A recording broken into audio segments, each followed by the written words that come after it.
Pour que chaque repas soit un moment de plaisir, Lobou Mame Diarra Bousso est au cœur des foyers sénégalais depuis plus de 20 ans. Situé au kilomètre 18 route de Rufisque à Dakar, Lobou Mame Diarra Bousso est une société 100% sénégalaise spécialisée dans l'enfûtage et la distribution de gaz butane. C'est une équipe de plus de 200 collaborateurs guidés par une même volonté, participer activement au développement du Sénégal. Ces équipes s'appuient sur des valeurs familiales partagées et une expérience professionnelle forte, faisant de Lobou Gaz la marque préférée des Sénégalais. Le souci de chacun de nos collaborateurs est l'accessibilité de nos produits à tous et partout. Notre leadership sur le butane, nous le devons aux ménages sénégalais qui ne cessent de nous renouveler leur confiance, faisant de nous le leader incontesté du marché du gaz, notamment de la 9 kg. Nous avons conçu cette bouteille en respectant les normes de sécurité en la matière. Cette invention est déposée auprès de l'Organisation africaine de la propriété intellectuelle. Assurément tournée vers l'avenir, nous maîtrisons toute la chaîne d'approvisionnement du gaz, allant de l'importation à la distribution sur le marché national et à la réexportation. Notre fibre patriotique, notre recherche permanente d'innovation et notre souci de sécurisation de l'approvisionnement du pays en gaz butane ont motivé la construction de 4 sphères sous talus d'une capacité totale de 6200 tonnes. Lobou Mame Diarra Bousso est ainsi le numéro 1 au Sénégal et dans la sous-région en stockage conforme de gaz butane. Nos lignes de production comportent 7 carrousels, composés chacun de 12 bascules automatiques et de 5 autres bascules manuelles, soit une capacité de production de 9000 bouteilles par heure, ce qui nous permet d'approvisionner le marché sénégalais en toute fiabilité. Le gaz butane reste un produit inflammable et parce que la sécurité est primordiale pour nous, nous avons mis en place une équipe de sécurité formée et composée d'officiers de sapeurs-pompiers, de professionnels du butane et de collaborateurs. Des simulations sont régulièrement effectuées dans l'enceinte du centre afin d'assurer la sécurité de nos travailleurs, mais également des riverains. Mais nos ambitions ne s'arrêtent pas là. Nous diversifions aussi nos activités pour devenir un acteur majeur des produits pétroliers et avons lancé en 2016 notre première station-service sous la marque Lobou Oil, avec la volonté d'innover dans la distribution d'hydrocarbures à l'instar du butane. Modernité, expertise, innovation. Aujourd'hui, nous sommes engagés pour répondre aux besoins de toute la société sénégalaise. Notre professionnalisme nous a valu la confiance de nombreuses entreprises au-delà de nos frontières, faisant ainsi de Lobou Mame Diarra Bousso un acteur incontournable de la sous-région. Demain, notre ambition est de renforcer notre présence en Afrique de l'Ouest pour conquérir de nouveaux marchés. Pour continuer à vous accompagner partout, et parce que vous méritez toujours mieux, Lobou Mame Diarra Bousso ne cesse d'innover, de voir plus loin.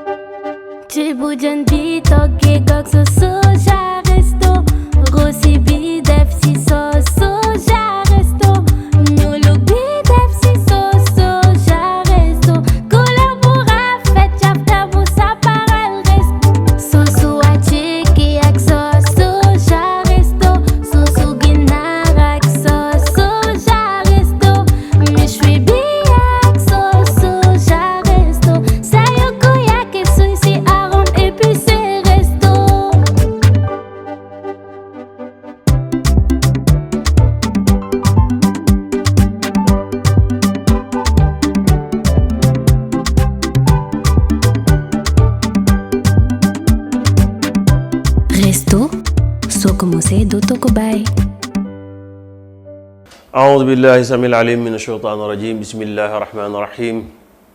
الحمد لله الواحد الأحد المنان الذي لم يلد ولم يولد ولم يكن له شريك في الملك ثم صلاته وسلامه على أفضل الخلائق بالإطلاق شفيع لهم كأظف الغمة يوم القيامة باتفاق سيدنا والنبينا محمد عليه الصلاة والسلام وعلى آله وأصحابه وخلفائه ومن نهج نهجهم واستنى بسنته واقتدى به وبهم بإحسان إلى يوم الدين. mbokk jullit yi mbokk Ali Imran TV asalaamaaleykum wa rahmatullahi taala wa barakaatuhu. tabaarakallahu ñu ngi leen di nuyu baax di leen ziyaara di leen ndokkale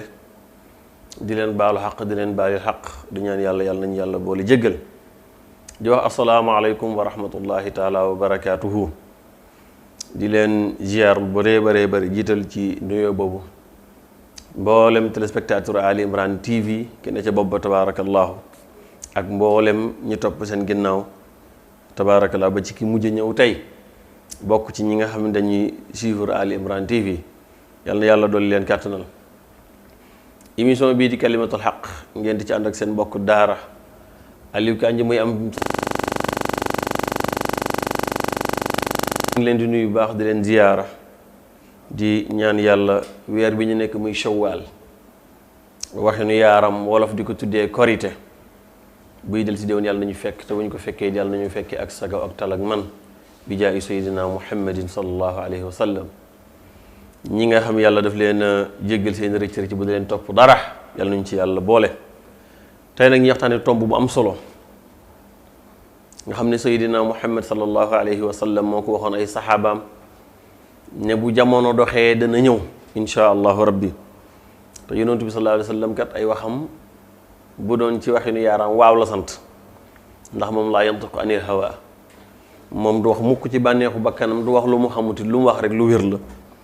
moo waxoon saxaabatul kiram ñépp a ngi toog wala boog lu ëpp ci saxaaba yi ñi ngi toog kibaaru saxaabaa ngi toog mag ñu baax ñépp a ngi toog mu ne leen na ngeen xam ne jamono ngi ñëw ci yéen allahu akbar na ngeen xam ne jamono ngi ñëw ci yéen yaati zamanun ala ummati yéen ñii di sama xeet jamono ngi ñëw ci yéen jamono joo xamante nii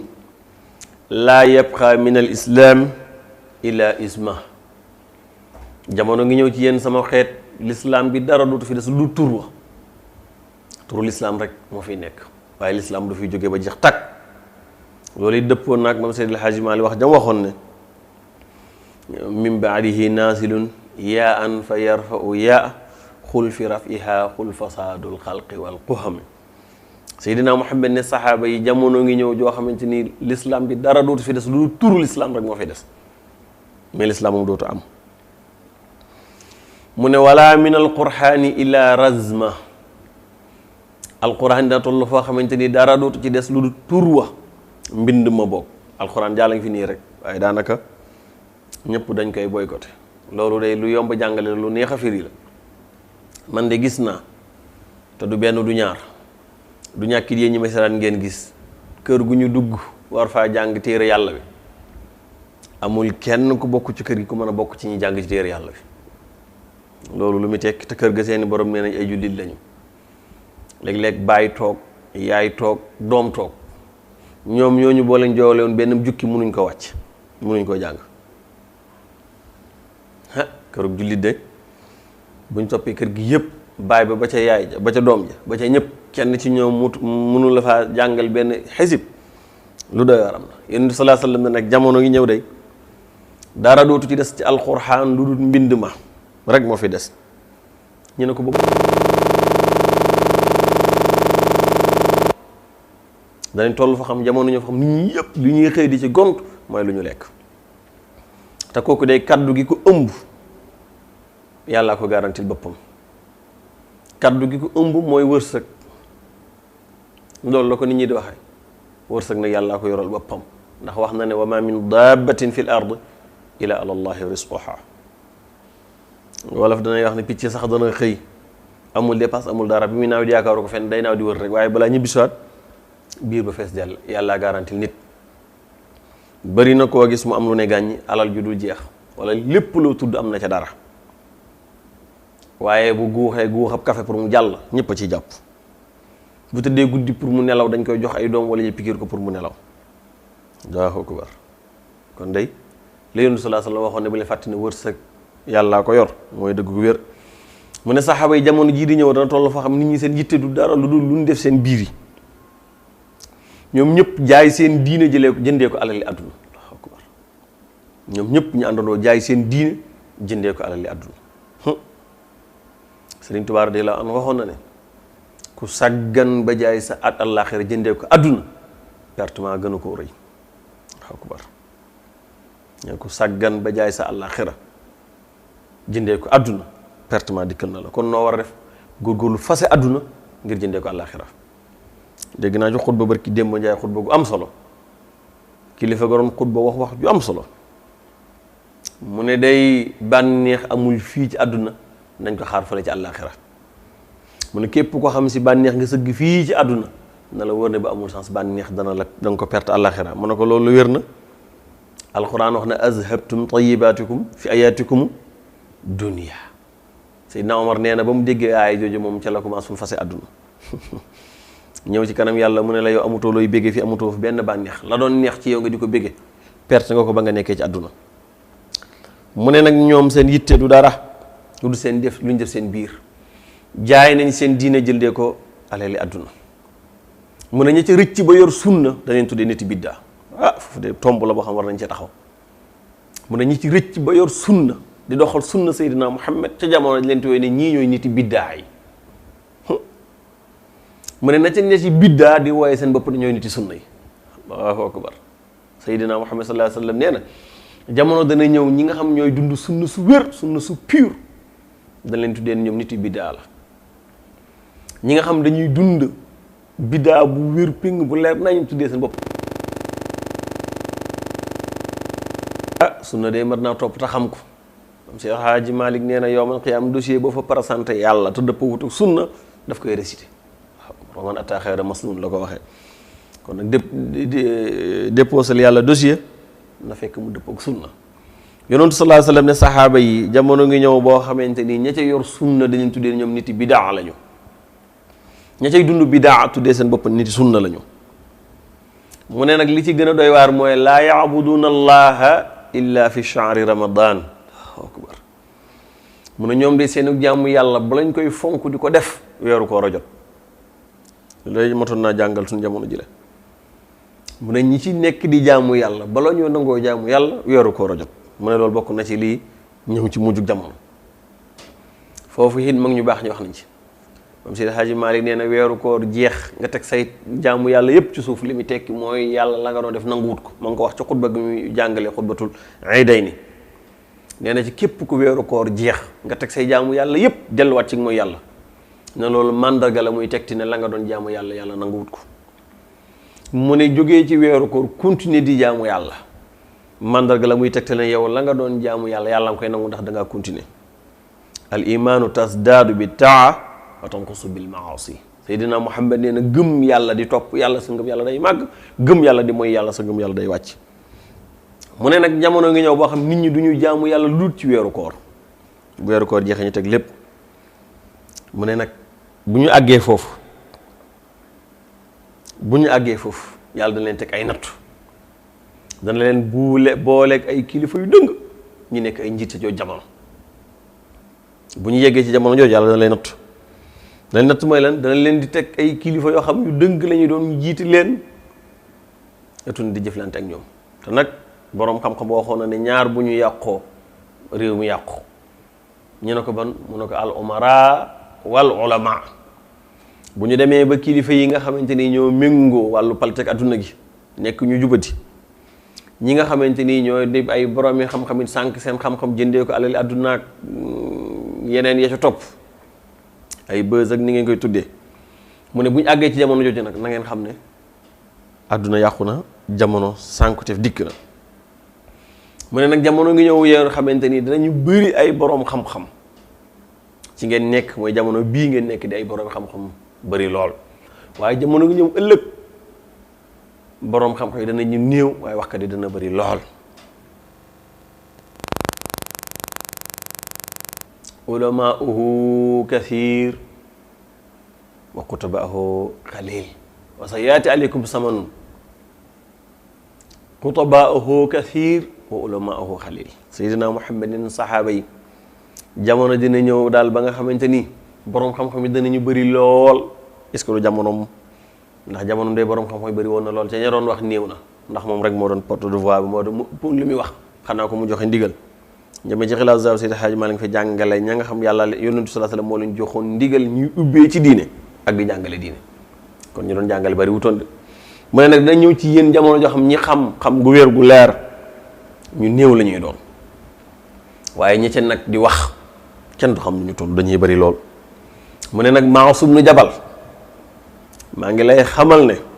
wa hal yakubbu naasa fi naari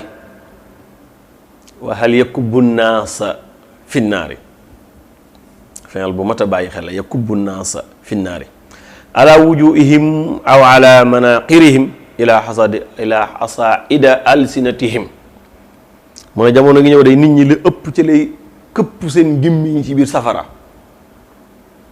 mooy seen góobiti làmmiñ bëri na ko romb ñi këpp ko safara gémmiñ nga di tàkk te la ko yóbbee mooy wax lu mu warul la wax ahadana allah min zalik mu ne Maasum nu Jabal jamono jooju nag dana bëri ñoo xam ne leen di dugal safara ci seen làmmiñ lay jógee wala yaasu billah Sëñ Tuubaa di la an waxoon na nag boo jaayee sa diine wala nga jaay àdduna jëndee ko ay caaxaan pertement gënu ko rëy yal na yàlla dimbale ñu boole ci ñi nga xam dañuy sàmm seen diine sàmm seen ngor sàmm seen lislaam yéen sallallahu alayhi wa sallam waxoon na saxaaba yi kat diine dana àgg fa xam dana tumuranke waaye bu kere gi képp ku ŋànk ca tumuranke ga raw nga mooy nag jamono dana ñëw joo xamante ni képp ku yor diine yàkku téye safara yéenay bokk yam yàkku téye xal yéenay bokk yam ku téye xal de dana métti waaye nag jamono ngi ñëw ku yor diine ak ku yor sawaraw xal ñoo bokk yam sadaqta ala ma qulta fi aw diinina gariban kama fi lbatxi ya gayra rahimi xam nga lu toog ilahiya fajal ahlana ala gurbatin jamono ngi ñëw joo xamante ni sallallahu alayhi wa sallam waxoon na ne jamono ja bu yegg see diine dana tumuranke ci jamono ci lañ jópp yàlla nañu yàlla boole ci ñi nga xam tumuranke diine ñoog diine ànd bu ñu dara jaral remplacer suñu diine ak suñu ngor bu ñu dara jaral remplacer suñu lislaam yii ay tomb la yoo xamante ni Seydina Muhammad sallallahu alayhi wa sallam moo ko waxoon ay saxaabaam ci jamonoom mu nekk mbir moo xam mat nay fottalente ak xeetu Seydina Muhammad sallallahu alayhi wa sallam ñu bàyyi xel ne yonentu bi baa ngi sax tabaarakallaahu ñu ngi nuyu ñëpp di ziar ñëpp tabaarakallaahu di ndokkali Oustaz Alioune Sall bu baax tabaarakallaahu di ko ñaan yàlla na ko yàlla doole dëgëral maanaam Jóob ak sëñ Mbàkke Sylla imam Bokar mbooleem équipe technique bi nga xam yéene ngi ci Ali Imran TV kenn ku ci nekk la nga nekk di ci yëngu ak am yéene diine ji ñoŋ diine ji des len na ko yonent bi sallallahu alayhi wa sallam jàngale woon yàlla na yàlla kat na leen ba ngeen def ko tabaarakallaahu di nuyu sama cameraman bii ma jàkkaarloog Cheikh Abdallah maa ngi koy nuyu baax di ko ziar di nuyu Pape Doudo Garis yëpp suñu Ousmane ak mboolem tabaarakallaahu ñi topp ci ginnaaw ñëpp ñu ngi leen ñaanal yàlla na yàlla barkeel seen i yëngu yàlla na yàlla barkeel seen loxo yàlla def najaa ci seen mboolem activité in uridu ila al islah ma saratu wa ma tawfiqiya illa billah alayhi tawakkaltu wa ilayhi unib wa salaamu alaykum wa rahmatullahi taala wa barakatuhu. Pour que chaque repas soit un moment de plaisir, Lobou Mame Diarra Bousso est au cœur des foyers sénégalais depuis plus de 20 ans. Situé au kilomètre 18 route de Rufisque à Dakar, Lobou Mame Diarra Bousso est une société 100% sénégalaise spécialisée dans l'enfûtage et la distribution de gaz butane. C'est une équipe de plus de 200 collaborateurs guidés par une même volonté, participer activement au développement du Sénégal. Ces équipes s'appuient sur des valeurs familiales partagées et une expérience professionnelle forte, faisant de Lobogaz la marque préférée des Sénégalais. Le souci de chacun de nos collaborateurs est l'accessibilité de nos produits à tous et partout. Notre leadership sur le butane, nous le devons aux ménages sénégalais qui ne cessent de nous renouveler leur confiance,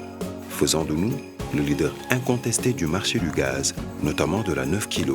Nous avons conçu cette bouteille en respectant les normes de sécurité en la matière. Cette invention est déposée auprès de l'Organisation africaine de la propriété intellectuelle. Assurément tournée vers l'avenir, nous maîtrisons toute la chaîne d'approvisionnement du gaz, allant de l'importation à la distribution sur le marché national et à la réexportation. Notre fibre patriotique, notre recherche permanente d'innovation et notre souci de sécurisation de l'approvisionnement du pays en gaz butane ont motivé la construction de 4 sphères sous talus d'une capacité totale de 6200 tonnes.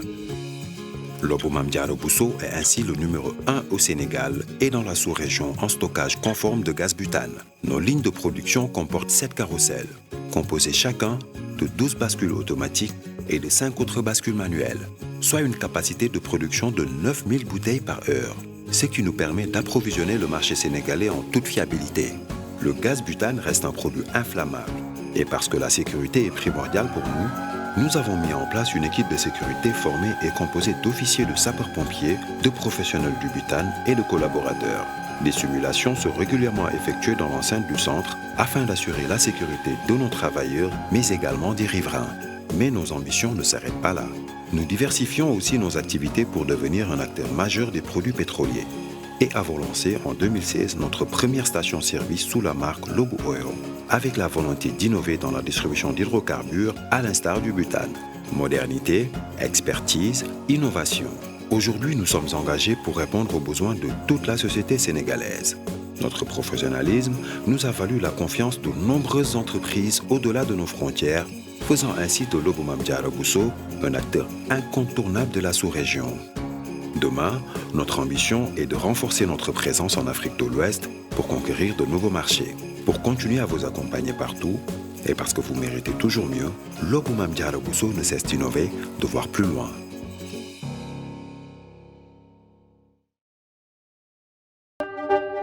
Chibujan bi toge gok so soja resto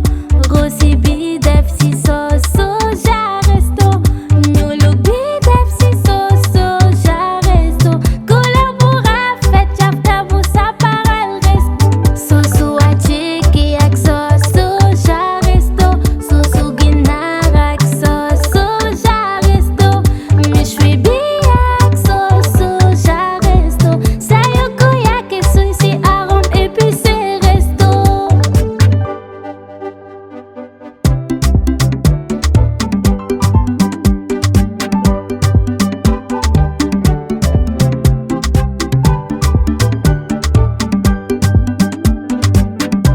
Resto,